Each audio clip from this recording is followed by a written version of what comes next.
السلام علیکم ورحمۃ اللہ وبرکاتہ۔ دوستو، ایسے ہی سچے قصے سننے کے لیے ہمارے چینل کو سبسکرائب کر لیں۔ بسم اللہ الرحمن الرحیم۔ ہمارے حضور صلی اللہ علیہ وسلم پر جادو کا اثر۔ مدینہ میں ایک جادوگر تھا جس کا نام لبید تھا۔ ایک بار مدینہ کے بہت سے یہودی اس جادوگر کے پاس آئے اور کہنے لگے کہ اے لبید، تم تو دیکھ ہی رہے ہو کہ یہ محمد کیسے اپنے دین کو پھیلاتے جا رہے ہیں۔ ہم لوگوں نے بہت کوشش کی کہ محمد پر جادو کر کے انہیں ان کے کام سے روکیں، لیکن ہم اس میں کامیاب نہ ہو سکے۔ اس لیے اب ہم سب تمہارے پاس آئے ہیں تاکہ تم کچھ پیسے اور اشرفیاں لے کر محمد پر جادو کر دو۔ یہ سن کر اس جادوگر نے کہا کہ ٹھیک ہے، میں اس کام کے لیے تیار ہوں۔ اس زمانے میں ایک یہودی لڑکا ہمارے حضور صلی اللہ علیہ وسلم کی خدمت کیا کرتا تھا۔ ان یہودیوں نے اس لڑکے کو بہلا پھسلا کر حضور صلی اللہ علیہ وسلم کے کچھ بال اور کنگھی کا ایک ٹکڑا اپنے پاس منگوا لیا، اور پھر ان دونوں چیزوں کے ذریعے ہمارے حضور صلی اللہ علیہ وسلم پر جادو کروا دیا۔ کہتے ہیں کہ ہمارے حضور صلی اللہ علیہ وسلم پر وہ جادو لبید جادوگر کی لڑکیوں نے کیا تھا۔ انہوں نے ایک دھاگے میں 11 گاٹھیں لگا کر ان پر جادو کیا، اور پھر انہیں کھجور کی ایک لکڑی میں رکھ کر دور جنگل کے ایک کنویں میں ڈال دیا۔ ہمارے حضور صلی اللہ علیہ وسلم پر اس جادو کا اثر یہ ہوتا تھا کہ حضور صلی اللہ علیہ وسلم اپنے آپ کو بندھا ہوا محسوس کرتے تھے، اور کسی کام کے بارے میں خیال ہوتا تھا کہ وہ کام تو میں کر چکا ہوں، لیکن ابھی وہ کام نہ کیا ہوتا تھا، اور جو کام کر چکے ہوتے تھے اس کے بارے میں خیال آتا کہ ابھی میں نے یہ کام نہیں کیا ہے۔ لیکن ان سب کے باوجود جادو کا جو اثر تھا وہ بس آپ کے جسم پر ہی ہلکا پھلکا تھا۔ نبوت میں اس کی وجہ سے کبھی ایسا فرق نہیں پڑا کہ جادو کی وجہ سے آپ نے کوئی غلط بات کہی ہو یا قرآن کی کوئی آیت بھول گئے ہوں۔ ایک بار ہمارے حضور صلی اللہ علیہ وسلم حضرت عائشہ رضی اللہ عنہا کے گھر پر موجود تھے۔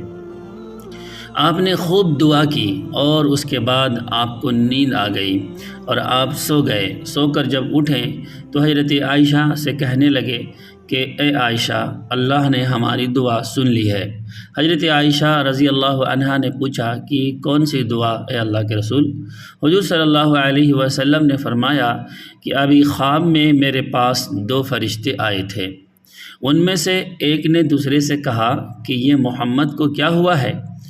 تو دوسرے نے جواب دیا کہ ان پر جادو کیا گیا ہے۔ پہلے فرشتے نے پوچھا کہ کس نے جادو کیا ہے؟ تو دوسرے فرشتے نے جواب دیا کہ مدینہ کے ایک جادوگر نے ان پر جادو کیا ہے۔ پہلے فرشتے نے پوچھا کہ کس چیز پر جادو کیا ہے؟ دوسرے نے جواب دیا کہ ان کی کنگھی اور بالوں پر۔ پہلے والے نے پوچھا کہ وہ کہاں ہے؟ تو دوسرے فرشتے نے جواب دیا کہ وہ کنگھی اور بال جنگل کے ایک کنویں کے اندر پتھر کے نیچے رکھے ہیں۔ پہلے فرشتے نے پوچھا کہ اب انہیں کیا کرنا چاہیے؟ تو دوسرے نے جواب دیا کہ اس کنویں کا پانی نکال کر اس پتھر کے نیچے سے وہ بال اور کنگھی کا ٹکڑا نکالا جائے تو ان پر سے جادو کا اثر ختم ہو جائے گا۔ پھر حضور صلی اللہ علیہ وسلم نے صحابہ کرام رضی اللہ عنہم اجمعین کو جنگل کے اس کنویں کی طرف بھیجا کہ جس کے بارے میں ہمارے حضور کو خواب میں بتایا گیا تھا کہ اس کنویں میں آپ کے بال اور کنگھی پر جادو کر کے ڈالا گیا ہے۔ ان سارے صحابہ کرام نے کنویں کا پانی نکالا اور جو جگہ بتائی تھی اس جگہ سے کنگھی اور بال نکال کر ہمارے حضور صلی اللہ علیہ وسلم کے پاس پہنچے۔ حضرت جبریل علیہ السلام نے ہمارے حضور صلی اللہ علیہ وسلم کو آ کر بتایا کہ سورہ فلق اور سورہ ناس پڑھ کر آپ ان میں سے ایک ایک گانٹھ کھولتے جائیں۔ پھر حضور صلی اللہ علیہ وسلم نے سورہ فلق اور سورہ ناس پڑھ کر ایک ایک گانٹھ کو کھولا، یہاں تک کہ وہ 11 گانٹھیں کھل گئی، اور پھر آپ نے ایسا محسوس کیا کہ جیسے میرے اوپر سے کوئی بوجھ اتر گیا ہو۔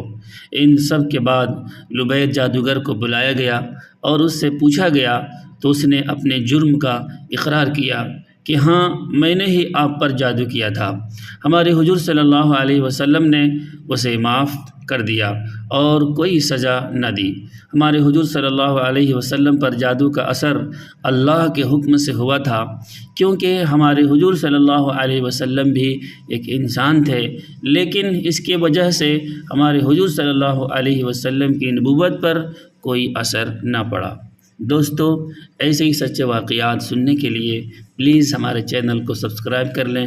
ویڈیو پسند آئے تو لائک کریں اور ایک پیارا سا کمنٹ ضرور کریں۔ بہت بہت شکریہ۔